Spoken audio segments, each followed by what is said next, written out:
Today we have a special tasty treat for you, a brand new game we just got from Kickstarter, Sabobatage.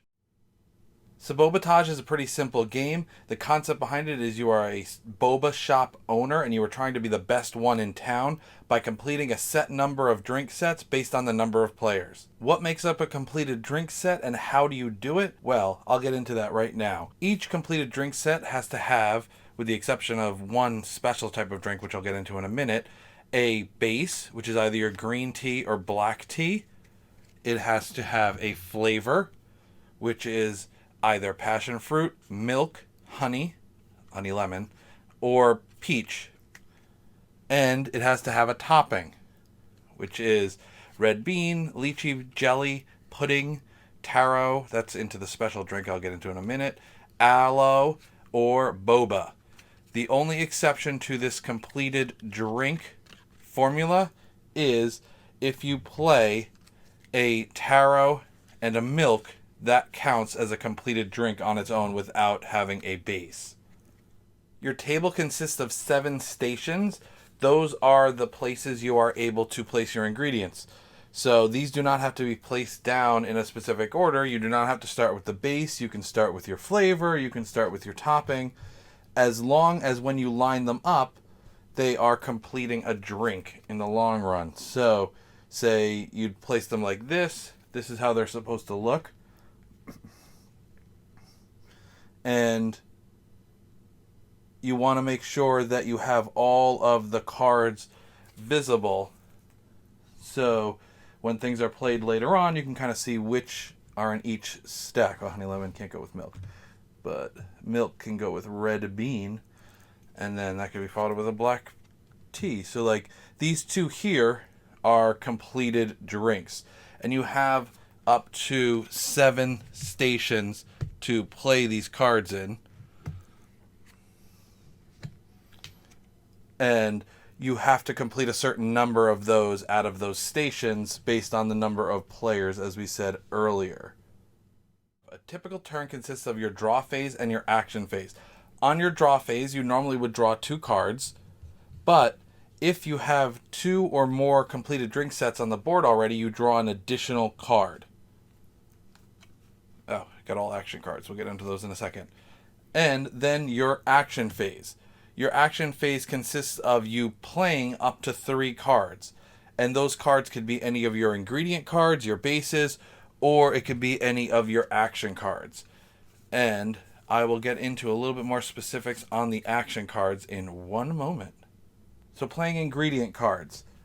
We went into it a little bit earlier, but it essentially consists of you playing them onto your stations here.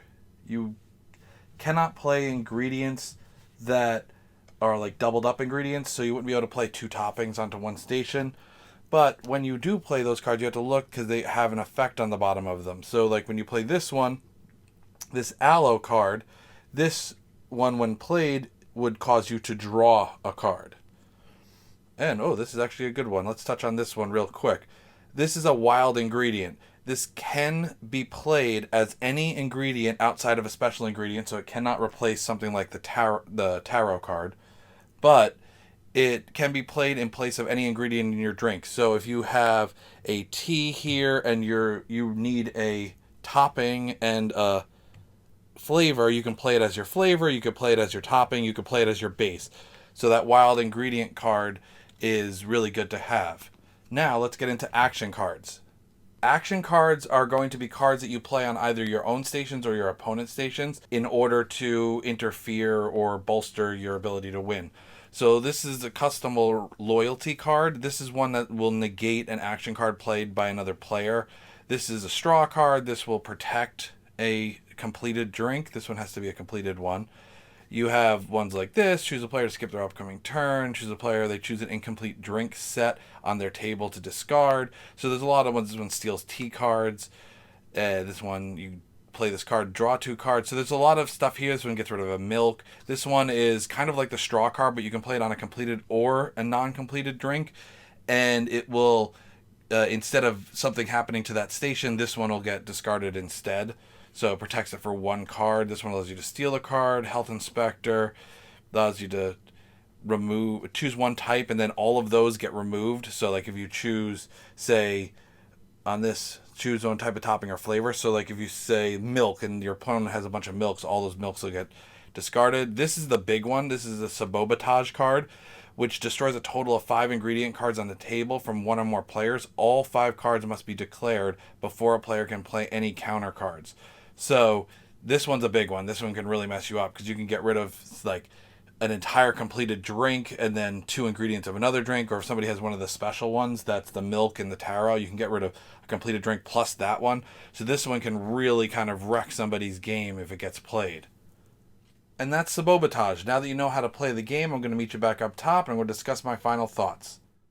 So as you can see from the mechanics section that we just went over, it's a pretty easy game to learn. It's not particularly complicated. The rules are not that much different from any of the other kind of draw a card, play a card kind of card games that are out there. Some of the pluses are that it's easy to teach, learn, and to expose to new people. It's shelf, table, and family friendly. It's also budget friendly. It's in your $20 to $25 range. It's really easy to clean up, which is something that I always appreciate, and set up. All of the print is really easy to read, and the artwork is really nice, even if the Tea Party card does look like it's a potato instead of what I'm assuming it's supposed to be a boba. A couple of cons for the game is the card quality isn't the best. They're kind of thin, which is kind of surprising because a lot of the Kickstarter games that we've gotten recently with card components have actually been pretty good stock. It's also weird that they didn't include enough reference cards for all of the players. It's a to 5-player game, so I'm kind of surprised that they didn't include 5 cards, or at least 4, but they only have 2 in the box, which is kind of strange. Big con is its replayability, just because it doesn't have a lot of variance with the cards that you draw. You do have the action cards, which is something that allows you to interact with the game and the other players, but I feel like it's not enough to make it one of those games that you're just going to play over and over and over again. And that's not something that's impossible to achieve with a card game, because there's plenty of card games that we've spent hours playing over and over and over again, because there's a lot of variance to the cards you can draw. So those are my thoughts on the brand new Kickstarter game Sabobatage. If you like what you saw here today, please hit that like button. Make sure that it turns blue. Leave a comment down below. Have you gotten any new Kickstarter games? Do you have Sabobatage? Did you get it when it came out? Subscribe to the channel if you want to see more of these game reviews, especially our Kickstarter reviews. We're going to have a lot coming in the near future. Hit that notification bell so you know what's up, and I'll catch you in the next one. Bye, everyone.